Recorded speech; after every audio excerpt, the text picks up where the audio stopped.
दोस्तों, आज जो खबर हम आपके लिए लेकर आए हैं वह हर भारतीय के लिए जानना जरूरी है। चीन ने हाल ही में अपने सबसे खतरनाक स्टील्थ बॉम्बर H-20 का खुलासा किया है। अब यह जहाज पूरी दुनिया की सुरक्षा के लिए बड़ा खतरा बन चुका है, लेकिन यह सबसे बड़ा खतरा भारत के लिए है, क्योंकि यह लगभग इनविजिबल बॉम्बर है जिसे मशीनों से देख पाना लगभग नामुमकिन है। लेकिन दोस्तों, हमारे वैज्ञानिकों की कड़ी मेहनत के बाद ओवर द होराइजन रेडार बना लिया गया है, जो चीन के इस H-20 बॉम्बर को भी इंटरसेप्ट करने में सक्षम है। आखिर कितना ताकतवर है यह हथियार, जानेंगे आज के इस वीडियो में।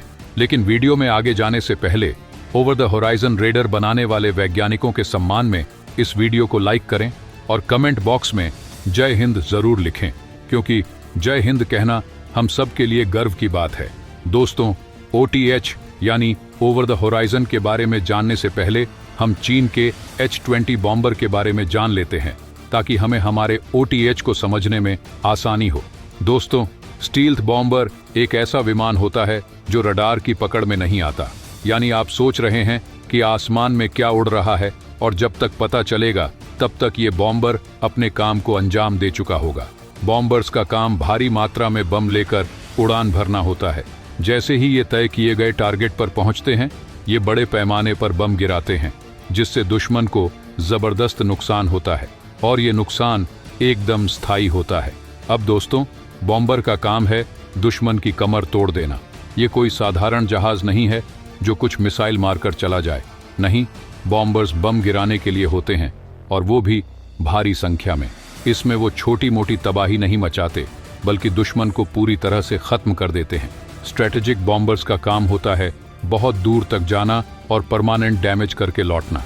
इसका मतलब होता है कि यह विमान बिना रुके लंबी दूरी तय कर सकता है और दुश्मन को हिला सकता है। चीन का H-20 ऐसा ही एक खतरनाक स्ट्रेटेजिक बॉम्बर है। इसका रडार से बचना इसे और भी खतरनाक बनाता है। इसे पकड़ना इतना आसान नहीं होता, क्योंकि ये रडार में आते ही नहीं हैं। इसको समझिए जैसे कोई बड़ा हाथी आ रहा हो, लेकिन रडार पर वो बस एक छोटी सी बकरी दिख रही हो। जब तक आप समझ पाएं कि वो हाथी है, तब तक ये अपना काम कर चुका होता है। चीन ने ये विमान अमेरिका के B-2 बॉम्बर की नकल करके बनाया है, जो पहले से ही बेहद खतरनाक माना जाता है। अब सवाल उठता है कि भारत के लिए ये कितना बड़ा खतरा है। चीन का H-20 बॉम्बर अगर हमारी सीमा के आसपास उड़ान भरता है और रडार इसे पकड़ नहीं पाते, तो सोचिए क्या होगा। ये भारत की सुरक्षा के लिए एक बड़ा सिरदर्द बन सकता है। लेकिन जैसा कि हम जानते हैं, भारत भी खाली हाथ नहीं बैठा है। अब आता है असली ट्विस्ट। भारत ने इसका जवाब देने के लिए एक ऐसी तकनीक बनाई है जो इस खतरे से निपटने में मददगार साबित हो सकती है, और वो है over the horizon radar. Bharat ने इस चुनौती से निपटने के लिए ओवर द होराइजन रेडार विकसित किया है। लेकिन ये OTH रडार काम कैसे करता है? Over the horizon radar radar की पारंपरिक सीमाओं से परे काम करता है। ये पृथ्वी के वायुमंडल के आयनोस्फीयर से रेडियो वेव्स को छोड़ता है, जो बहुत दूर तक जाती हैं और वापस लौटती हैं। इस तकनीक का फायदा ये है कि ये पृथ्वी की गोलाई और पहाड़ों के पीछे छिपे विमानों को भी पकड़ सकता है। अगर H-20 जैसे जहाज पृथ्वी के किसी हिस्से पर हों, तो OTH रडार उन्हें पकड़ सकता है, चाहे वो कितने भी दूर हों। अब सोचिए, अगर H-20 हिमालय के पास उड़ता है और रडार उसे पकड़ने में असफल हो जाता है, तो OTH रडार उसे ढूंढ निकालेगा। ये तकनीक हमारे लिए गेम चेंजर साबित हो सकती है। OTH रडार सामान्य रडार से बिल्कुल अलग है। इसका साइज बहुत बड़ा होता है और यह अत्यधिक सेंसिटिव होता है। ये पृथ्वी की गोलाई के पार जाकर विमान या किसी भी अन्य चीज की स्थिति का पता लगाता है। जब सामान्य रडार एक सीमित दूरी तक ही वेव्स भेज पाता है, OTH रडार वेव्स को अंतरिक्ष तक भेजता है, जो वापस लौटकर किसी भी हलचल को पकड़ लेती है। इसका फायदा यह है कि अगर विमान पहाड़ के पीछे छिपा हो या पृथ्वी की गोलाई के कारण रडार की पकड़ से बाहर हो, तब भी OTH उसे पकड़ लेगा। दोस्तों, OTH रडार क्या क्या कर सकता है, इसे जानने के बाद आपका सीना गर्व से चौड़ा हो जाएगा। पहला, दूरी पर स्थित लक्ष्यों की पहचान। OTH रडार हजारों किलोमीटर दूर स्थित लक्ष्यों को पहचान सकता है, जिससे इसका उपयोग अंतर्महाद्वीपीय रक्षा रणनीतियों में किया जा सकता है। यह समुद्र में स्थित युद्धपोतों, विमानों और यहां तक कि मिसाइलों का भी पता लगा सकता है, जो पारंपरिक रडार की पहुंच से बाहर होते हैं। दूसरा, प्राकृतिक अवरोधों से बचाव। जहां पारंपरिक रडार पृथ्वी की गोलाई या पहाड़ों के कारण अवरोधित हो जाते हैं, वहीं OTH रडार आसानी से उन वस्तुओं को पहचान सकता है जो इन अवरोधों के पीछे छिपी हों।